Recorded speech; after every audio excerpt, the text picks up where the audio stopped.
What is up, guys? It is Monday night. It is like a weekend for me. I have 2 days off. I've been working lots over the weekend. I didn't get to go to the flea because I took some overtime work, which is good because I like making double what I normally make. It's quite nice, which I can also use that money for more comics and Christmas present and bills and those types of things. But for this evening, I have a nice buzz going on, and when I have a nice buzz going on, it's time to make a review video. So, gonna review my books from this week.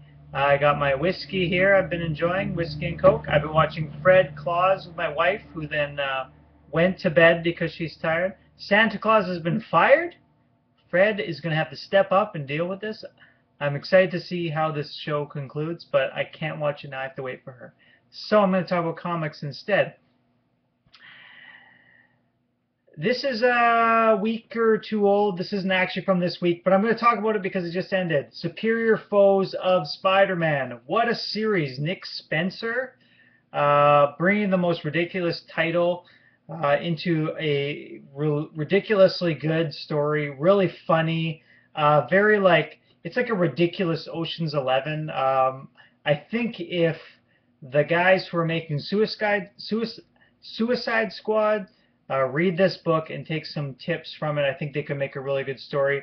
These guys are all just scumbag villains. They're screwing each other over. You see the cover, it's sort of the shawarma end of Avengers homage there. But really fun story. I definitely recommend picking this up in trade. I think it reads a lot better in trade. When I originally got it, I had heard good things about it by like issue 6, but it was a little late by then, so I didn't want it. And I found a comic store that had all the old issues, so I bought them all. I read the first 4 or 5 or 6 straight, and it definitely reads better that way. So pick it up as a trade. It's just really great, especially if you like heist kind of movies or like those clever, what would you call it, like a twist type movie. I don't know how to explain it. The main character is awesome. This guy, right? It always starts with that. This guy. But definitely worth reading. Right in the middle, they had a couple other writers kind of come in and take over, and it was okay, but it didn't stick with this story with this group. But when this group was on, it was awesome. The Nick Spencer issues are just great. Very entertaining, fun, great visual jokes. Guys like, I think it's Speedball, this guy here. He's just like a fast runner, and anytime there's any danger, pew, he's just gone and he bails. There's some ongoing jokes with he steals a puppy from a pet store at the beginning and he has this puppy throughout the whole series. A lot of little things like that, just a lot of fun. Nice little twist at the end. Great series.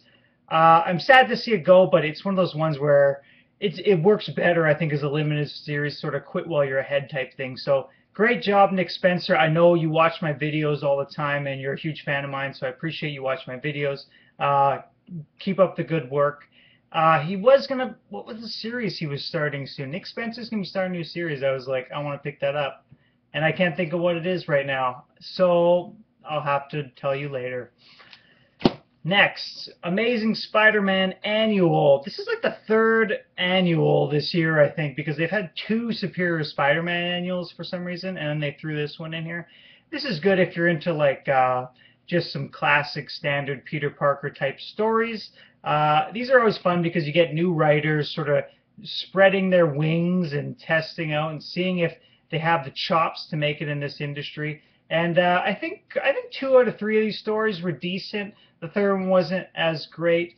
The funny thing with this cover, if you noticed, Spidey here has 3 legs. 1, 2, 3.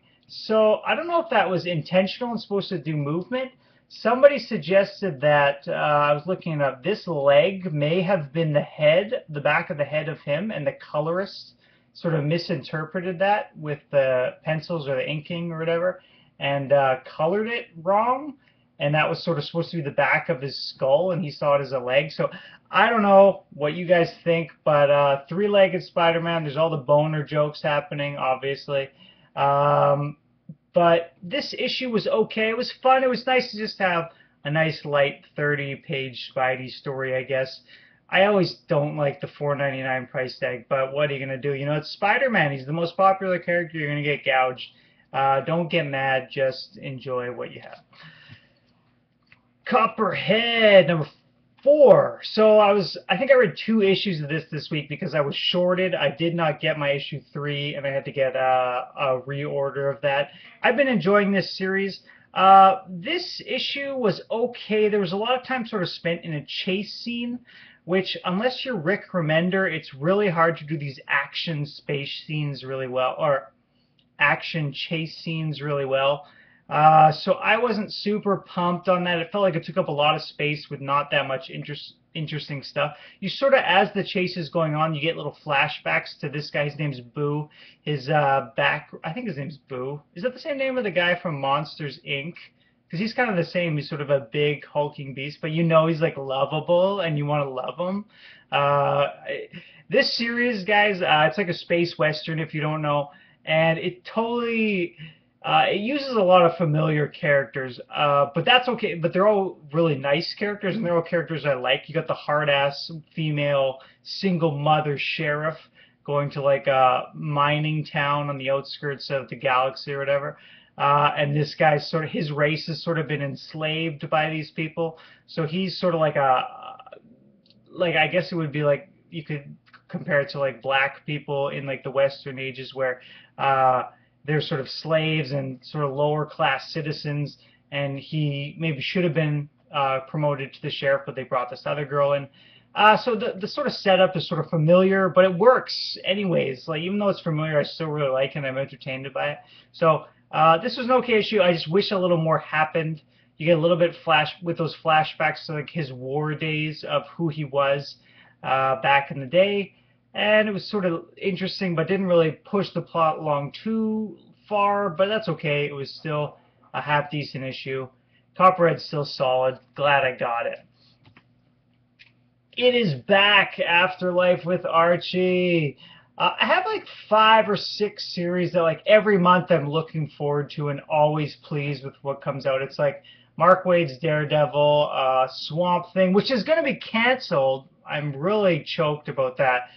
Swamp Thing's done so much to save the world, to save those around him, protect those around him, and no one's there to protect him. So that really bothers me. But it happens, I guess, in these days, and they're going to be bringing out new things. So a whole bunch of DC books are going to be canceled. I think New Warriors as well. But we're talking about Archie. Archie, Swamp Thing, Daredevil, Saga. These are the books that, like, when they come out, I'm excited. Invincible, I'm almost always excited and pleased with what I get. Batman and Robin. Yeah, so Archie is back. They've had a couple-month hiatus, I think. I don't know how long it's been since that Sabrina issue, which I really like. The like H.P. Lovecraft-esque Sabrina was really good. So they're back. You get a little bit more of the Betty, Veronica, Archie love triangle in this. It was kind of a little all over the place. Like, they were sort of exploring. It was sort of told from Betty's perspective in this issue, and it was exploring a little bit more about Cheryl Blossom. She's like the redhead who came along a little bit later, and she has that twin brother, and they're sort of in this series like he's in love with her and has this sort of creepy vibe to her. So it's kind of exploring that a little more, but it doesn't really go into it much in the issue. And then at the end, you see Cheryl covered in blood, and I'm not going to ruin what happens. I just realized I don't want to spoil for you, but big question marks as to what happened. She just shows up covered in blood, and shocking things. So awesome. I love this. I loved Archie as a kid, and it just makes it adult and like for me now, and it's just banging on all cylinders right now. So continuing to love Archie. I wish I bought 10 copies of the #1 and been that douche guy who buys 10 copies of comic to make money off it. But I'm not, and I didn't, even though I had the opportunity. But Archie, awesome. Keep reading it. Amazing Spider-Man. Dan Slott continues his great ideas with mediocre storytelling, if I could describe Dan Slott. He comes up with some really solid ideas. His execution is always a little lacking. He's kind of the fanboy who tells the story of Spider-Man. So this series, like Spider-Verse, is a cool idea again. all these different Spidey characters coming together. But like this, the Amazing Spider-Man book really acts as a hub.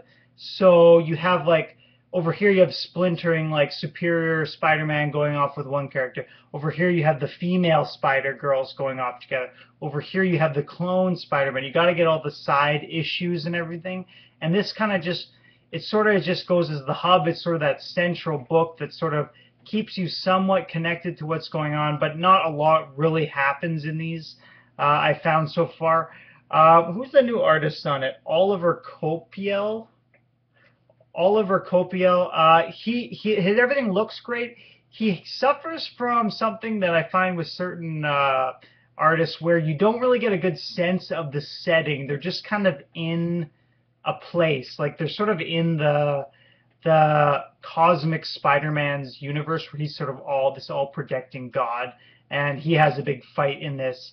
And you just sort of, you don't really get a sense. There's no real setting. There's no place where they are. There's no buildings. There's no trees. There's just sort of this gradient background everywhere. And it kind of, I never liked that. Who is it? What's that guy's name? Jay Pack? Is that it? Who did like, he did Batman and Superman, and I'll grab the book.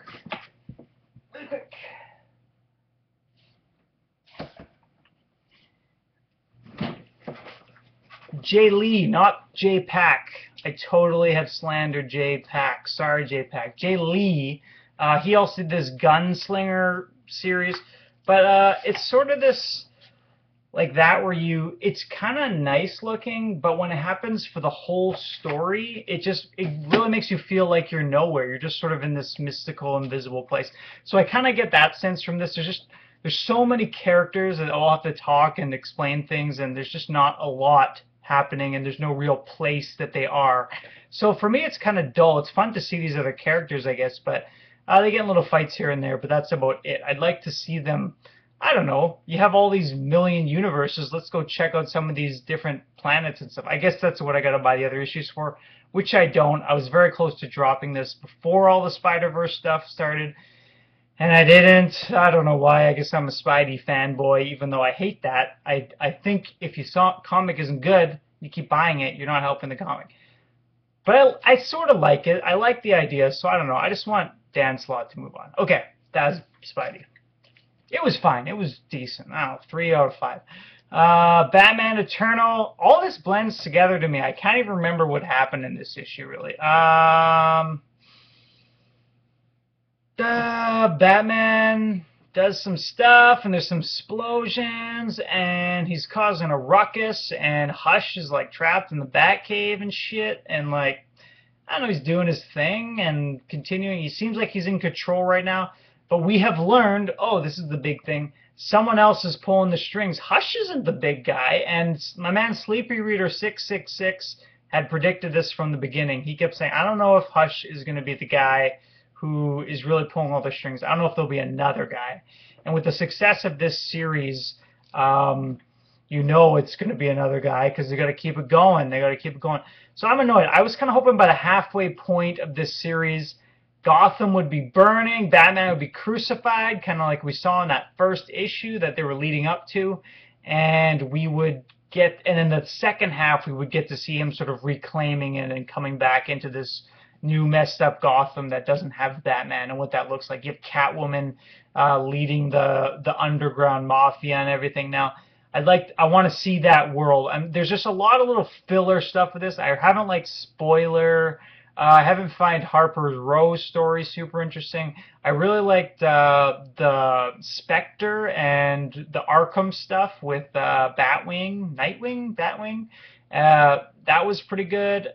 So there's like, I really do like this series, but there's like a lot of sort of, it feels sort of like filler. It's a little slower than I like it to be. I like it to just keep going. I know it's weekly, but it sometimes feels like there's just a lot of little things happening that just aren't necessary. I just want to push the story forward. So yeah, I think that is going to be it for this week, guys. Haven't done a Robin reviews in a while, but you know, I'm drinking, so you got to review. What option do I have? None. So here's the Swamp Thing. Charles Soule, great run. Scott Snyder, great run. I guess I'm gonna have to go look for the Alan Moore back issues because I wanted to read those. Maybe even the Brian K. Vaughan stuff. I don't know, but I'm definitely a Swamp Thing fanboy these days. So here's to that. Merry Christmas. Watch my other video because I just did a collection video and I'm gonna post this one and it's gonna like trump that new video spot. So go back and watch that one if you don't mind. Tell me what you think because I don't know. You don't have to. I don't know. Do what you want, man. It's Christmas. Just have a good time, all right? We'll see you guys later. Take care.